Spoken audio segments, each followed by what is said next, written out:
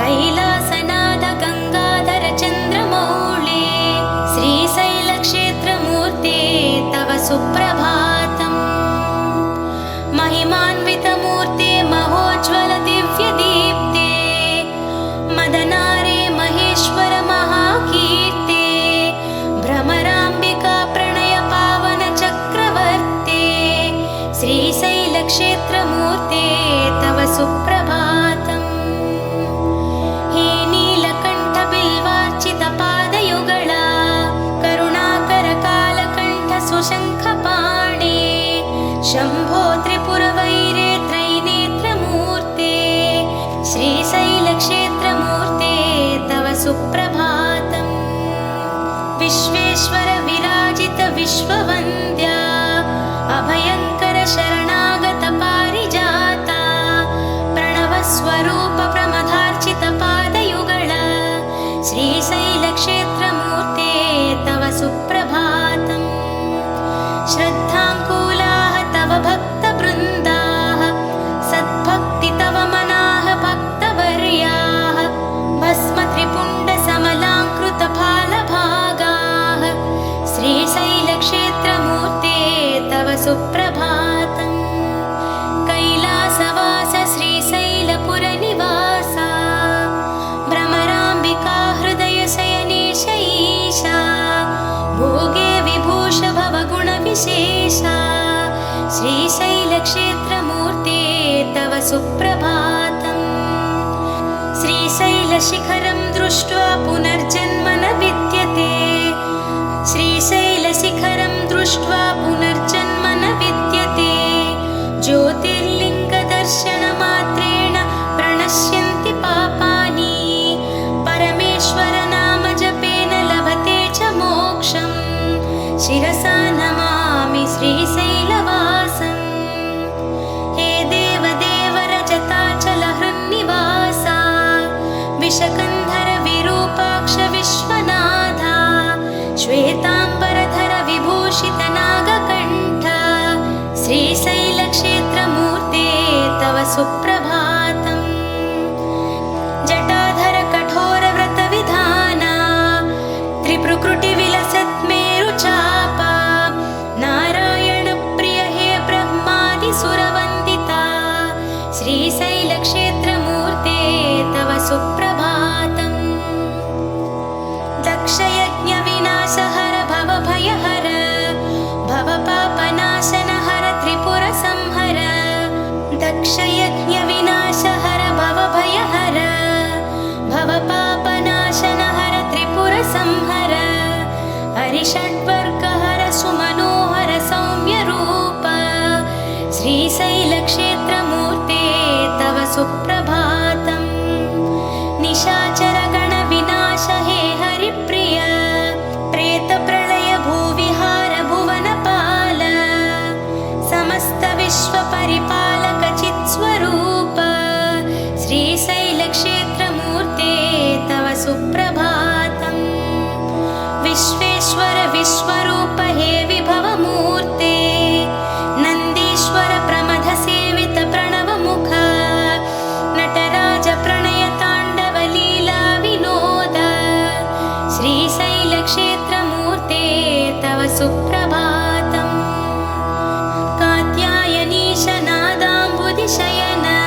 शयन ईशा हे लिङ्गमूर्ते तुम्बुरनाद स्वर विकास कात्यायनीश नादाम्बुधि शयन ईशा हे लिङ्गमूर्ते तुम्बुरनाद स्वर विकास हे लिङ्गमूर्ते तुम्बुरनारद स्वर विकास हे परमपुरुषा प्रपूजित पादयुग्मा श्रीशैलक्षेत्रमूर्ते तव सुप्रभातम् वेदाद्भुत वेदवेद्य वेदवन्दित निगमागम विनुत सर्वोपनिषद्विदित मुनिमानस प्रणवदीप्ते हे दक्षिणामूर्ते श्रीशैलक्षेत्रमूर्ते तव सुप्रभातम् धामाश्रयन्ति वैदिकाः अर्थितशुभाः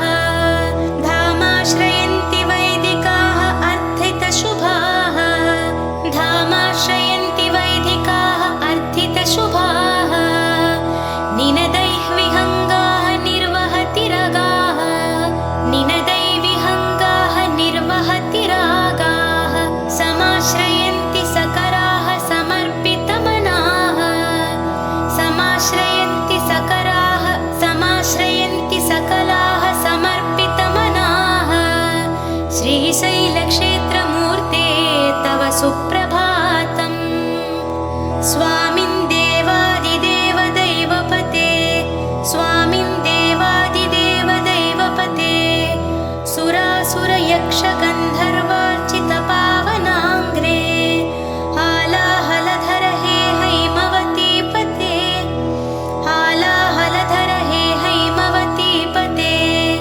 श्रीशैलक्षेत्रमूर्ते तव सुप्रभातम् दयासागर हे दानवसंहार दारिद्र्यनाशक दैत्यविनुत पृथ्वीरथवाहन हे भस्मभरित श्रीशैलक्षेत्रमूर्ते तव सुप्रभातम् कैलासप्रिय हे भुवनपालक कैलासप्रिय हे भुवनपालक कैलासप्रिय हे भुवनपालक ज्योतिर्लिङ्गधर हे नीलकन्धर कन्दर्पदर्पहर हे दाक्षिण्य कन्दर्पदर्पहर हे दाक्षिण्य कन्दर्पदर्पहर हे दाक्षिण्य गुणशोभित श्रीशैलक्षेत्रमूर्ते तव सुप्रभातम् अनाथनाथ हे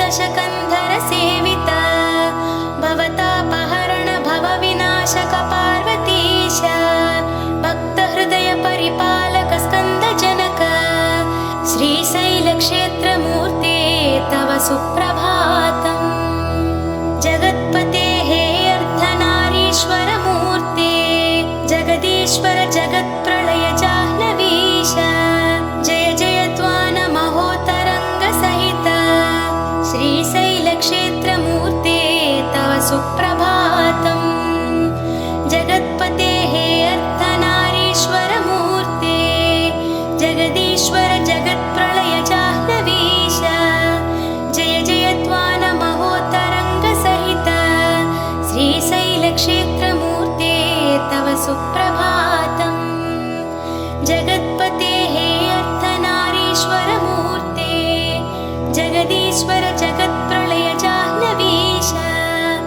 जय जय त्वान महोतरङ्ग सहित श्रीशैलक्षेत्रमूर्ते तव सुप्रभातम् शिवशङ्कर श्रीकर श्रीकण्ठा जय नागधनुर्धर भक्तपरा जय भक्तवशङ्कर साम्ब शिवा विजयी भव श्रीगिरित्रिपुरहरा शिवशङ्कर श्रीकर श्रीकण्ठा जय नागधनुर्धर भक्तपरा जय भक्तवशङ्कर साम्ब शिवा विजयी भव श्रीगिरित्रिपुरहरा शिवशङ्कर श्रीकर श्रीकण्ठा जय नागधनुर्धर भक्तपरा जय भक्तवशङ्कर साम्ब शिवा विजयी भव श्रीगिरित्रिपुरहरा शिवशङ्कर श्रीकर श्रीकण्ठा जय नाग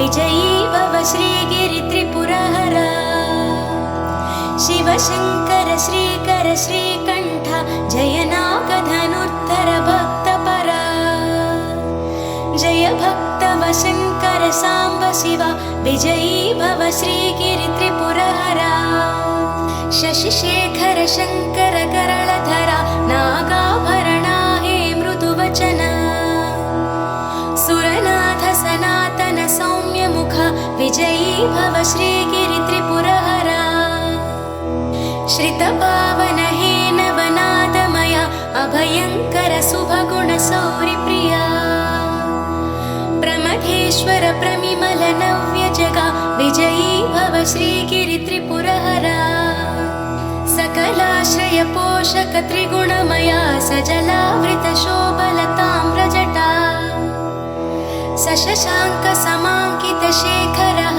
विजयी भव श्रीगिरित्रिपुरहरा गीर्वाण गिरामय वेदचरा निर्वाण पदाञ्चित देवहरा सर्वाणि मनोहर मौनिवर विजयी भव श्रीगिरित्रिपुरहरा लयलोक सुपालक ताम्रजटा नरलोक महाविभवालयः सुरशेख सहायक साम्ब शिव विजयी भव श्रीगिरित्रिपुरहरा कौलस्त्य तपः फलशूलधरा कल्याणकराहर नागधरा निज भक्त सुसेवित रामहरा विजयी भव श्रीगिरित्रिपुरहरा रक्षाकर रक्षक भीकरः सच्चीलः बिल्वदलार्चितः पशुपाश विनाशक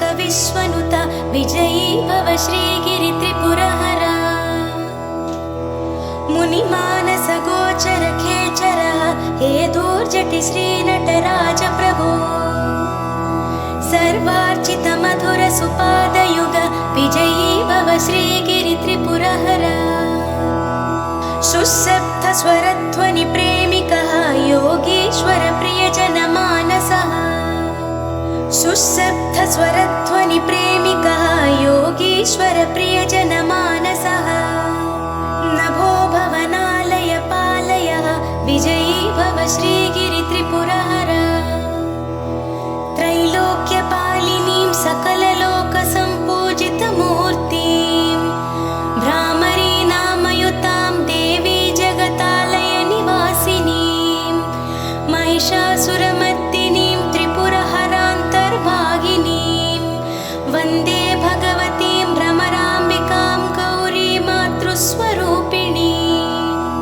त्रैलोक्यपालिनीं सकललोकसम्पूजितमूर्तिं भ्रामरीनामयुतां देवीं जगतालय निवासिनीं महिषासुरमर्दिनीं त्रिपुरहरान्तर्भागिनीं वन्दे भगवतीं भ्रमराम्बिकां गौरी मातृस्वरूपिणीं स्वामिं परमेश्वर प्रलयरूपा सर्वेश भवानी भवशङ्करा देवी सशशाङ्कस्वरूपा श्रीमल्लिकार्जुन चरणौ शरणं प्रपद्ये श्रीमन्महानाद महागुणसंवृता सुरसार्वभौम हेलय निर्णय सर्वाधिकार कैलासनगर संघाध्यक्षा श्रीमल्लिकार्जुन चरणौ शरणं प्रपद्ये भस्माम्बरधर हे भवानी वल्लभा भस्मभूषण धवलाचलपुरनिवासा मृत्युभीकर सर्वभृत्युसुपालक मृत्युभीकर सर्वभृत्युसुपालक श्रीमल्लिकार्जुन चरणौ शरणं प्रपद्ये सुमेरुगिरिचाप शुभकर सौजन्यमूर्ते वाराणसीपुराधिप विबुध जनसेवित पद सुमेरुगिरिचाप शुभकर सौजन्यमूर्ते वाराणसीपुराधिप विबुध जनसेवित पद बं बं बं इति नादपुरक शङ्कर श्रीमल्लिकार्जुन चरणौ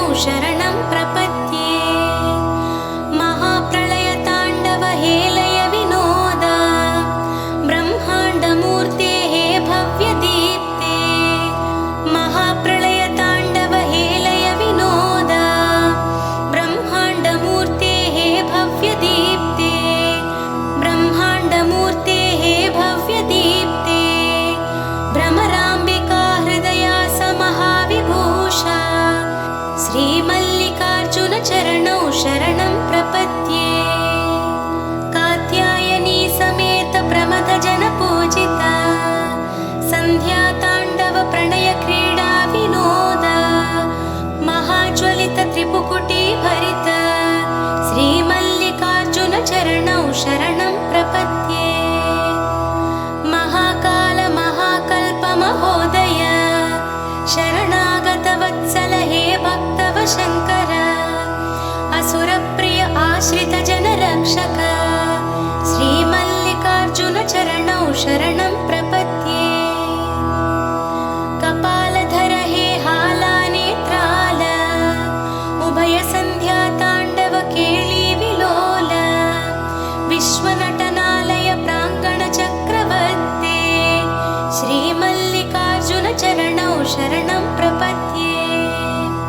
शिलारूप शिल्पस्वरूप लिङ्गमूर्ते मदनभङ्ग मनोहर सत्यदीप्ते करुणारस संविधान विकटनयन करुणारस संविधान विकटनयन श्रीमल्लिकार्जुन चरणौ शरणं प्रपद्ये। निर्विकार निरामय निर्गुणाङ्ग नित्यसंकाश शशि सूर्य समप्रभा शम्भो स्वयंभू भूभार विभो श्रीमल्लिकार्जुन चरणौ शरणं प्रपद्ये।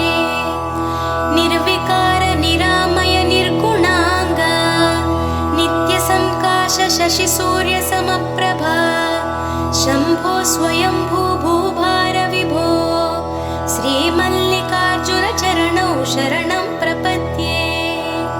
जगज्जननी समेत जगद्विदित्य जगदोद्धारक जगन्नाटक पोषक जन्म साफल्य मार्ग निर्देशक श्रीमल्लिकार्जुन चरणौ शरणं प्रपद्ये। षण्मुखवन्दित हे कपालधर गगनविहार गजमुख प्राणदाता भाग्यविधात बालेन्दुशेखर श्रीमल्लिकार्जुन चरणौ शरणं प्रपद्ये। भ्रमराम्बिका देवी हृदय शयन एकाग्रचित्त हे योग विधान वेद विहित योगेश्वर वन्दिता वेद विहित योगेश्वर वन्दिता श्रीमल्लिकार्जुन चरणौ शरणं प्रपद्ये। प्रशान्त परम सुन्दर मङ्गलाकार परमशिवा पावन सलिल सेविता प्रभो प्रमथगण सम्पूजिता श्रीमल्लिकार्जुन चरणौ शरणं प्रपद्ये। व्याकरणादि तत्त्व भाष्य प्रेरक भाषा प्रपोषक शब्दमूल कैवल्यदायक हे कामित फलद श्रीमल्लिकार्जुन चरणौ शरणं प्रपद्ये। चिदम्बराय चिद्विलासाय कामितार्थप्रदायिने श्रीशैलवासाय शिवाय मल्लीश्वराय मङ्गलम्। चिदम्बराय चिद्विलासाय कामितार्थप्रदायिने श्रीशैलवासाय शिवाय मल्लीश्वराय मङ्गलम्। महावैभव स्वरूपाय कैलासनिवासिने उमाकान्ताय कान्ताय मल्लीश्वराय मङ्गलम्। महावैभव स्वरूपाय कैलासनिवासिने उमाकान्ताय कान्ताय मल्लीश्वराय मङ्गलम्। सर्वजीवप्रेरकाय सत्यानन्ददायिने वेदविहिताय श्रुतिगम्याय मल्लीश्वराय मङ्गलम्। सर्वलोकसेविताय भक्तानुग्रहकारिणे भवाय भवहराय मल्लीश्वराय मङ्गलम्। भ्रमराम्बिका हृदयनिवासाय महाप्रलयसाक्षिणे महादेवाय देवाय श्री मल्लीश्वराय मङ्गलम्। भ्रमराम्बिका हृदयनिवासाय महाप्रलयसाक्षिणे महादेवाय देवाय श्री मल्लीश्वराय मङ्गलम्। भद्राय भयनाशकाय सर्वाभीष्टप्रदायिने श्री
श्रुतिगम्याय श्री मल्लीश्वराय मङ्गलम् मुक्तिप्रदाय मुख्याय हिमवन्नगवासिने स्तुत्याय श्रुतिगम्याय श्री